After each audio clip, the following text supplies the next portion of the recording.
I'm heading into the hills today to try out the rear LCD screen of the Nikon Z6. That's what we're going to look at. Particularly its touchscreen function, which can be used to advantage in making video.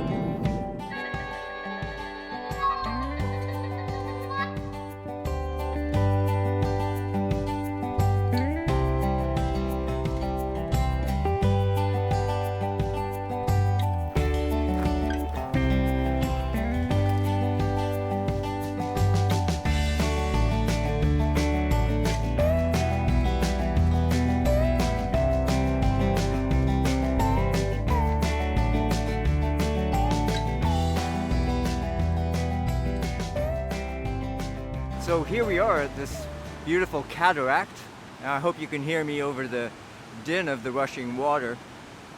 We're here, as I said, to test out the auto, quote-unquote, pull focus on the Nikon Z6. The first thing that we're going to need to do here is to switch on touch autofocus. So that's on, and we can actually now pull focus. But we need to tweak a few settings. So first of all, we'll go into the menu, and we'll go into the custom settings menu, and into G, which is movie. And the thing we're really interested in here is the autofocus speed.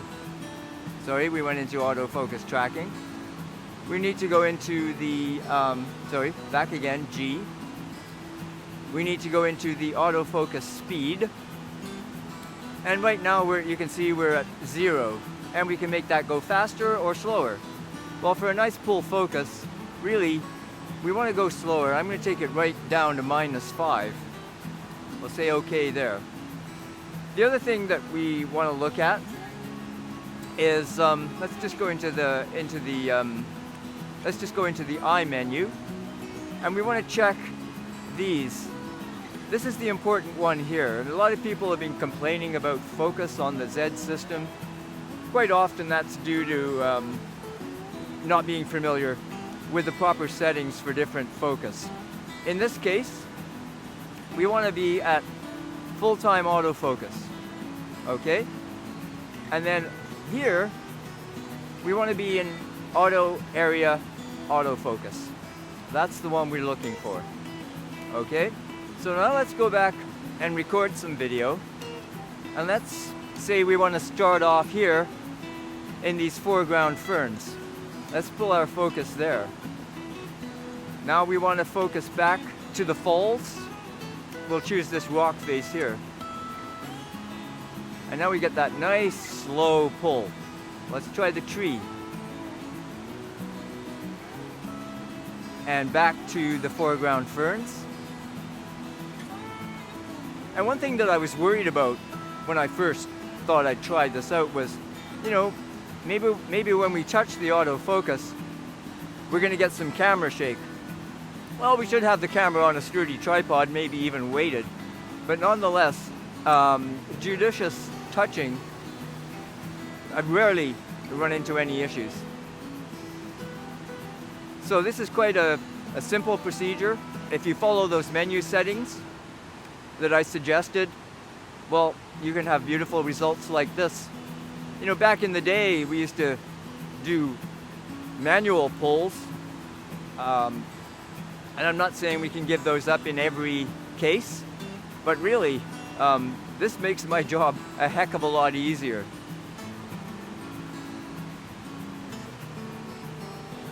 Now, just as a comparison, if we change those settings, let's go back to our custom setting menu. We'll go back into G, movie, and let's go back to our autofocus speed. Let's try it back up here at faster, okay? And now we can start recording our video. And let's see how that tracking is now. I think you can see it's a lot faster. And just as a point of interest, let's go into our Q menu, and let's go here to say single point autofocus, which you might think, you know, would work. And so again, we'll record some videos and let's see what our tracking is like now. You can see we're back to that very, very fast pull, which in some cases would be useful. So it's not as if it quote unquote doesn't work. It works very differently, as you can see. And now another combination. Let's go into our menu, into the movie menu. Autofocus speed, we've got fast. Let's slow it right back down again. Okay? And we start recording. We're focused at the front here. Sorry, I turned the touch autofocus off. And so let's do our full focus again.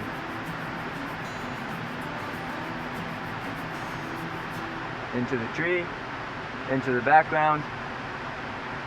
So you can see we're back to that very, very fast pull. So back to the beginning, the settings that I showed you, those are the ones to use.